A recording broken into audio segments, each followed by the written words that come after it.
Snow whispered across the frontier plains, delicate and deadly. It muffled every sound, even the cries of the wind, and cloaked the forested mountains in a deceiving calm. The wooden cabin stood like a stubborn tooth against the winter bite, old, weather-beaten, and half-buried in the drifts. Smoke curled lazily from its stone chimney, the only sign of life for miles. Inside, Thomas McGraw sat hunched over a crooked wooden table, staring into a half-empty tin mug. His beard was flecked with gray, and his fingers were calloused from years of chopping, carving, and surviving. He hadn't spoken aloud in days. Words, like people, had become strangers. A rifle leaned beside the door, always loaded. Trust was something he'd buried long ago, somewhere between his son's empty bed and the smoldering wreckage of the town he couldn't save. Once, years back, Thomas had been a soldier, then a settler, then a father. Now, he was a ghost with skin on, haunting the edge of the wilderness, untouched by time, untouched by healing. His son, Samuel, had been 5 the night the raiders came. They'd set fire to the town. Screams woke the dark. Thomas had returned from a hunting trip to find ashes, blood, and no trace of the boy. Just a toy horse carved by Thomas' own hand, charred and broken in the dirt. He'd searched for weeks, then months. But hope, like firewood, runs out fast in winter. So he stayed. Built the cabin deeper into the forest. Survived the way old trees do, scarred and still. Then came the knock. It was soft, barely audible over the crackle of the fire. 3 taps, evenly spaced. Thomas stiffened, hand reaching for the rifle. No one came this far out. No one should have known how to find him. He moved to the door, boots heavy on the floor. Opened it. A woman stood there, shivering in the snow, a shawl wrapped tightly around her shoulders and a bundle in her arms. Her face was pale, lips cracked, hair wind-tangled and damp. But it was her eyes, dark and weary, that held him in place. She said one thing, voice barely above a whisper. "He told me to come to you." Thomas looked at the bundle. A child. A baby swaddled in patched fabric, cheeks red with cold, eyes wide and blinking. The child made a small sound, neither a cry nor a laugh. Just recognition. Thomas blinked. Something about the eyes, they pierced deeper than they should have. "I don't know you," he muttered. The woman's knees buckled. Thomas caught her before she hit the ground. He could have left her outside. Probably would have, a year ago. But something in her fall felt familiar, like déjà vu of a grief he hadn't touched in a while. He dragged her inside, laid her by the hearth, unwrapped the child just enough to check for frostbite. The baby was warm, breathing steady, cheeks full of life. A miracle. When the woman woke, the storm outside had thickened. Wind screamed like banshees through the trees. She sat up slowly, eyes flicking from the flames to Thomas. "Name?" he asked. "Elena," she said. "Harper." The baby squirmed on the makeshift bedroll, cooing toward Thomas. He turned his eyes away, pretending not to notice the way it reached out a hand toward him. "You said someone sent you." Elena hesitated. "A boy. A long time ago. He said your name. Told me, if something ever happened, to come here." "Boy." Thomas's voice dropped. She reached into her satchel, fumbling through threadbare cloth and a canteen. From the bottom she withdrew a small, faded photograph. Handed it over. It was Samuel. The same photo Thomas had once pinned above his hearth. But older. A teenager now. Same messy hair, same half-grin. Only, the eyes had grown colder, aware of pain. His hand trembled, but his voice did not. "Where did you get this?" Elena stared into the fire. "He died. About a year ago." The room went silent. Even the wind seemed to pause. "He was part of a gang," she continued softly. "They took him when he was a child. Raised him rough. He didn't remember much of who he was, but he kept that photo. Said he had a father once. Said if he ever had a child, and couldn't make it back, I should find you." Thomas sat, the photograph crinkling in his fingers. He wanted to demand proof. Wanted to call her a liar, a thief, a cruel trick of fate. But the truth clung to her like the snow on her coat. Your son had a child, she said. This is him. The baby gurgled, as if in agreement. Thomas felt something rise in him. Not joy. Not yet. Just heat, raw, unfiltered heat, like blood flowing into a limb long thought lost. Anger and love and pain all roared together in his chest. I don't believe you, he said, but his voice cracked. Elena reached into her coat again, slower this time. She pulled out a wooden horse, old but familiar. Its leg was chipped. The initials SM were still etched on the bottom. He remembered carving it. He gave this to me. Right before he died. Thomas stood. Paced. He couldn't breathe, not properly. It felt like the walls were closing in, like the storm was inside now. Elena didn't speak. She simply pulled the baby closer, rocked him gently. When the child's eyes closed, Thomas looked again. Same nose. Same chin. Even the little furrow between the brows that Samuel had when he was a baby. Still, something inside him refused to accept it. It was too much. Too sudden. Like hope had walked in with snow on its boots, uninvited. You were with him, he said finally. You were part of the gang. I was. Once. Her voice hardened, just slightly. But I left. Ran. Took the child and what little truth I had left. I knew they'd follow. That's why I waited until now. But they are not far behind.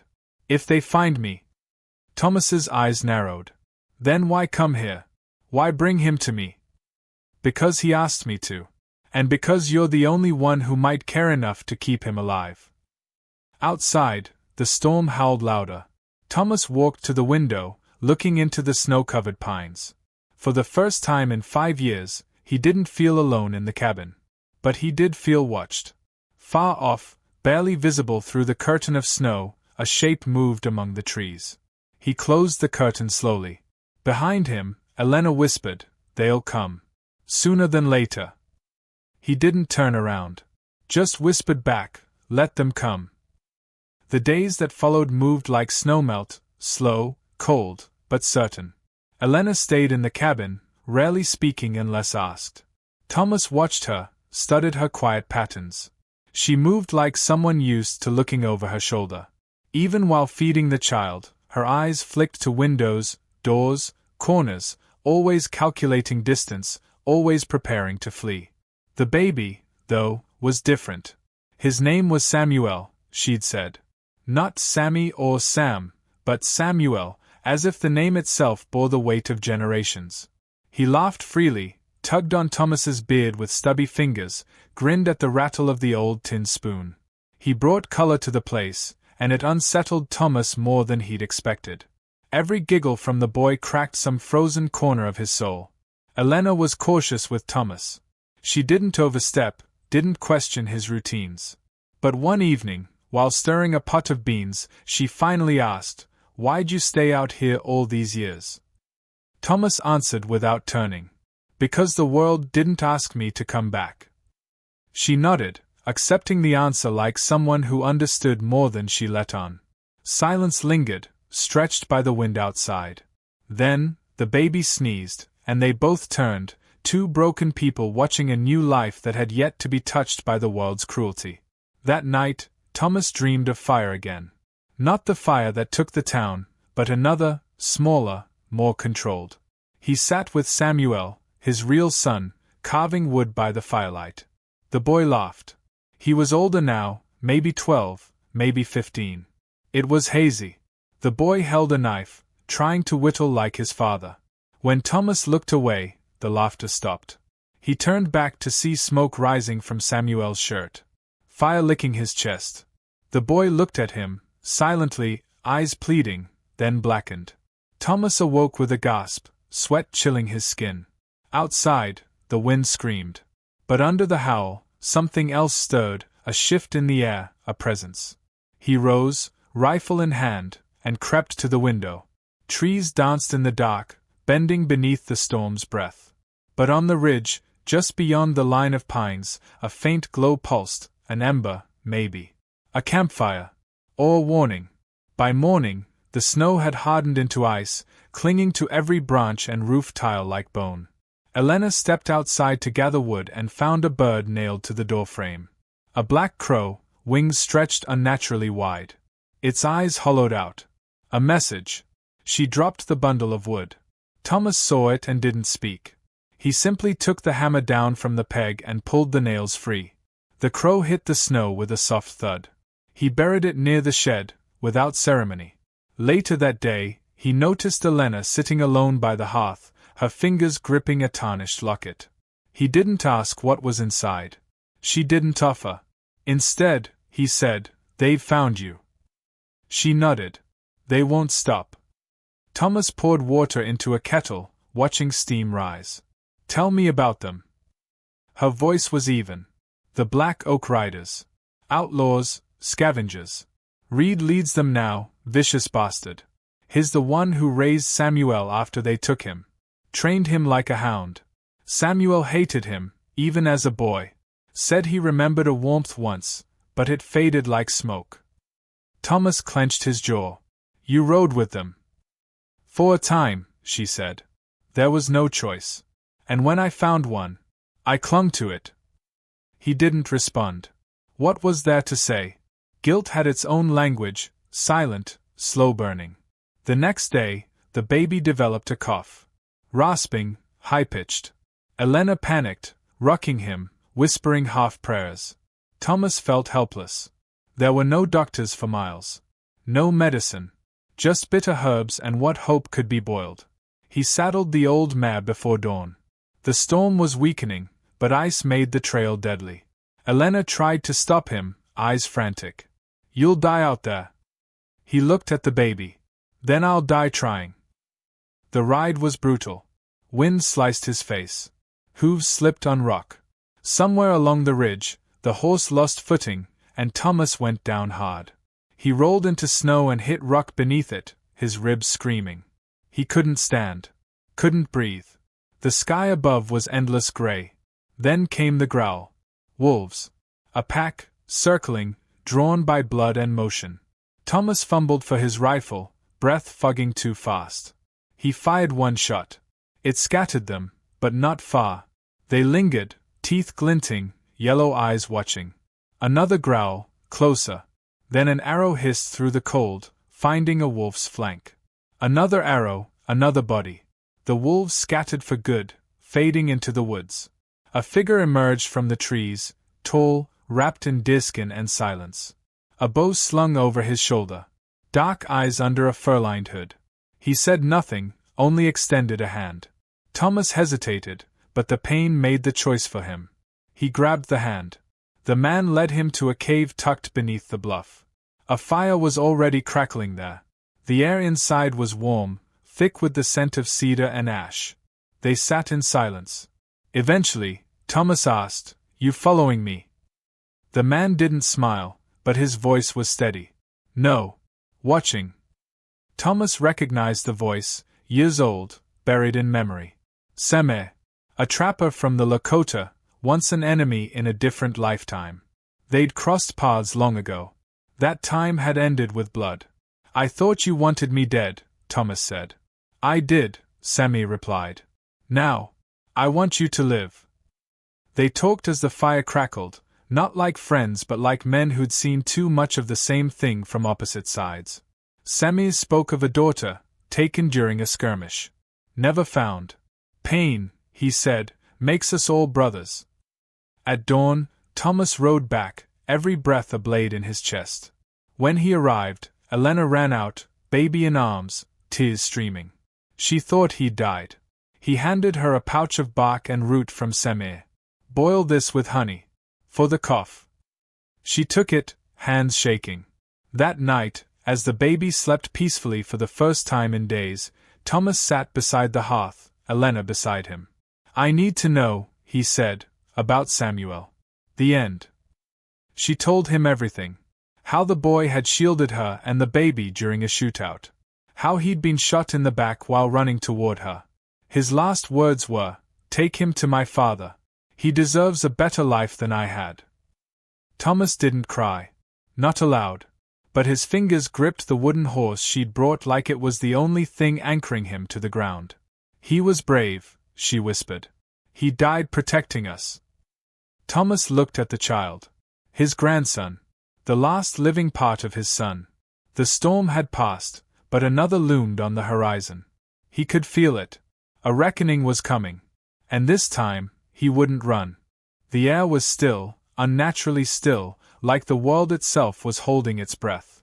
Thomas stood outside the cabin, axe in hand, scanning the ridgeline as if expecting it to blink.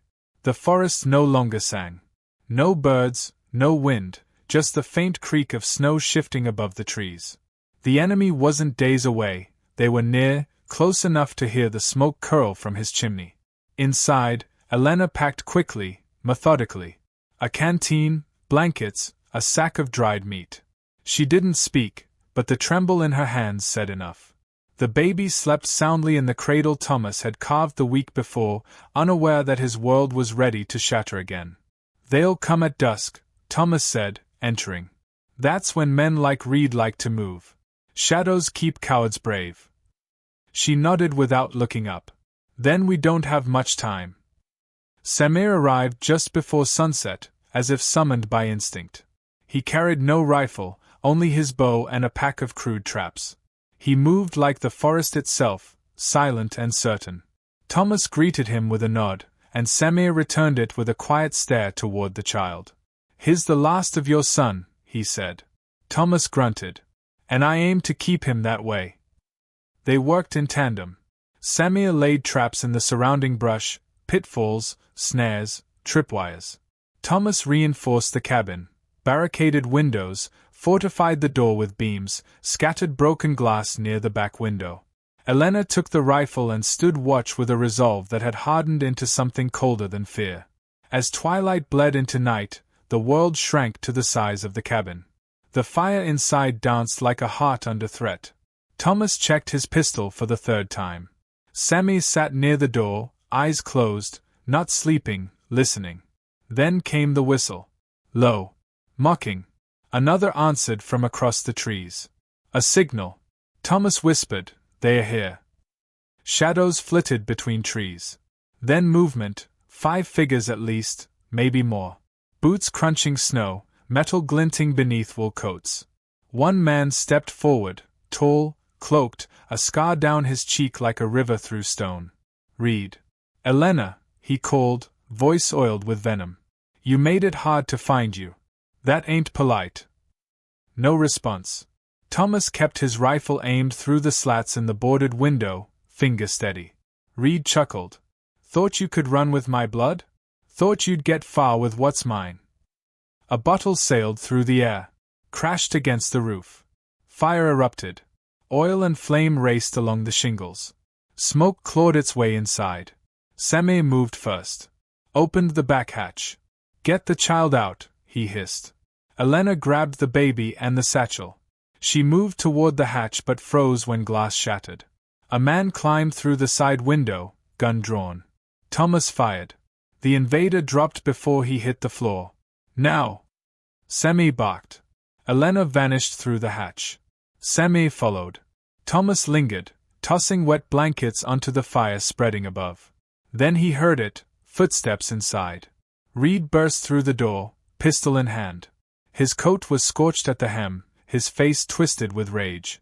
Thomas turned, rifle raised. But Reed was faster. He fired. The shot grazed Thomas's arm, spinning him. He hit the wall hard, the rifle clattering to the floor. Reed advanced, gun to Thomas's head.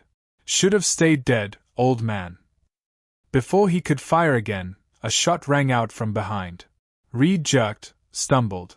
Blood bloomed on his chest. He turned, eyes wide. Elena stood behind him, rifle still smoking. Reed collapsed in a heap, snow mixing with his blood on the threshold. Thomas staggered to his feet. "You followed orders." Elena breathed hard, her hands shaking. "Not this time." Outside, screams echoed, Samir's traps doing their work. The night erupted into chaos. Gunfire, shouts, confusion. Samir moved through the trees like a phantom, cutting down stragglers with brutal precision. By dawn, it was over.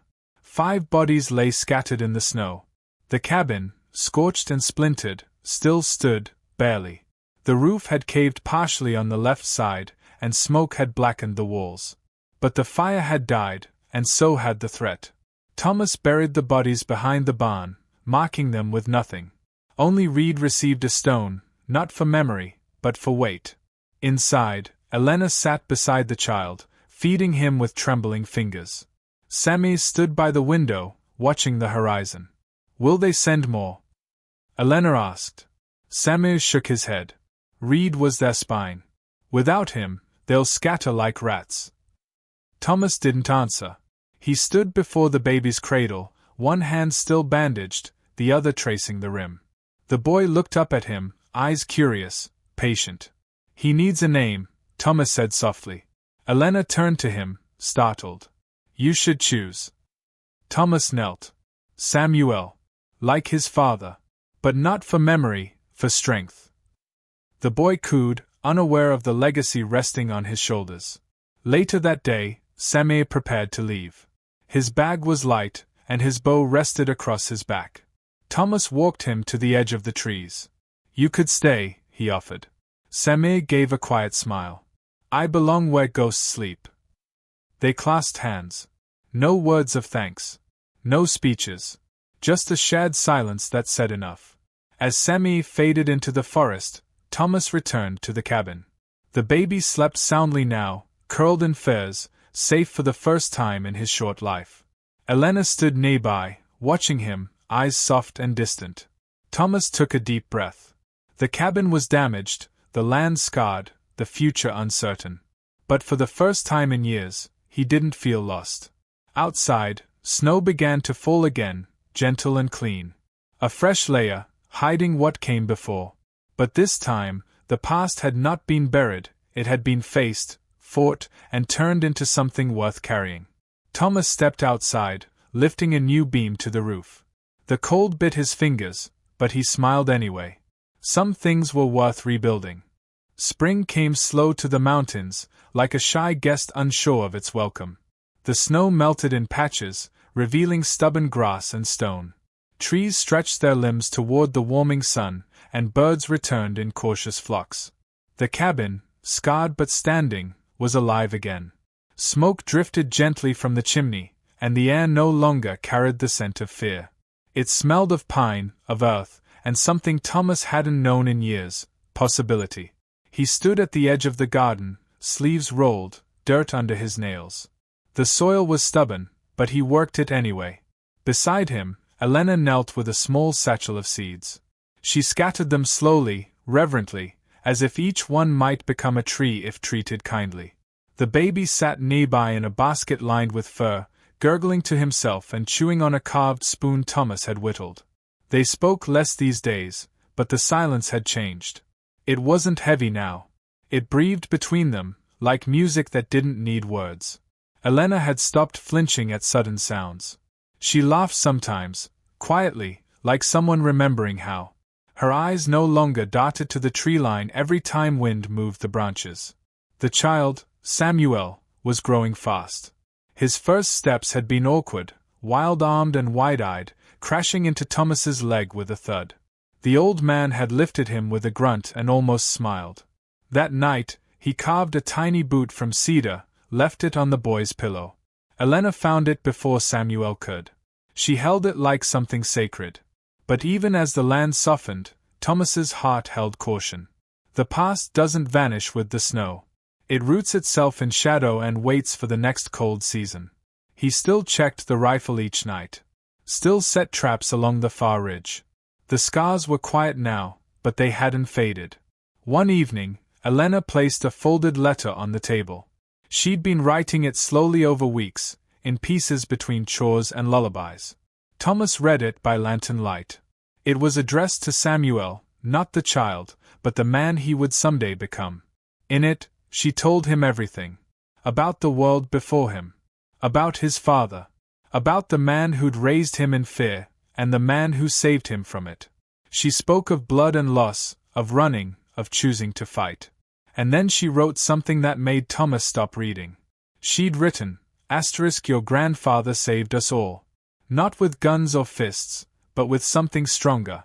He remembered who he was, even after the world tried to make him forget. Thomas folded the letter slowly, placed it back where she left it. For a long while, he sat staring at the fire. Then he rose, walked to the door, and stepped out into the night. The stars were sharp above the pines, thousands of them, cold and clear. He looked up, breathed deep. It didn't hurt to hope anymore. Weeks later, a rider approached the cabin. Dust-covered, wearing Union blue, even though the war had ended long ago. The man introduced himself as Captain Elias Harper. He'd known Samuel, his son, in the years after his escape from the riders. Said the boy had saved his life once during a raid in Kansas. Said he'd spoken often of a cabin in the mountains and a father with hands like iron and eyes like fire. Thomas listened, said little. When the man offered a medal, Thomas shook his head. "I have what he left behind," he said simply. Before leaving, the captain knelt to Samuel's level and gave him a button from his coat. "This was your father's," he said. "He gave it to me the night he died. Said it used to mean something." Samuel gripped the button like treasure. That night, Thomas couldn't sleep. He stood over the cradle, watching the boy. His small chest rose and fell like a tide. There was peace in his face, a softness that hadn't yet learned to fear. Thomas envied that. He whispered, "I should have found your father sooner. Maybe things would have been different." The child stirred, but didn't wake. "I can't fix the past," Thomas continued, voice raw, "but I'll guard your future." As summer warmed the valley, the cabin changed. Windows were mended. The roof reshingled. A second room added with Samir's help. He returned once more in late spring, wordless as always, but with a sack of nails and a calm nod. He stayed long enough to build, long enough to remind Thomas that some debts were paid in quiet loyalty. Elena took to drawing with charcoal. Sketches of the land, of the child, of Thomas when he wasn't looking. One morning, she left a piece on his chair. A portrait. Him, holding the baby in one arm, an axe in the other, standing beside a fire that didn't consume but warmed. He didn't speak when he saw it. Just placed it on the mantel and left it there. Then came a quiet day when Samuel spoke his first real word. He pointed at the carved horse on the shelf, smiled, and said, "Pa." Thomas froze. Time folded into itself. For a moment, he was in the ruins of the old town again, hearing that word through smoke and screams. But now, it was different. It was clean. He knelt, scooped the boy up. "That's right," he said. "Pa." Elena watched, eyes shining. She didn't interrupt. She didn't need to. That night, Thomas sat on the porch, watching fireflies drift like lazy stars across the field. The baby slept, Elena humming softly from inside. Everything was still. He thought about how close he'd come to dying cold and alone in that cave. How easily he might have turned Elena away at the door.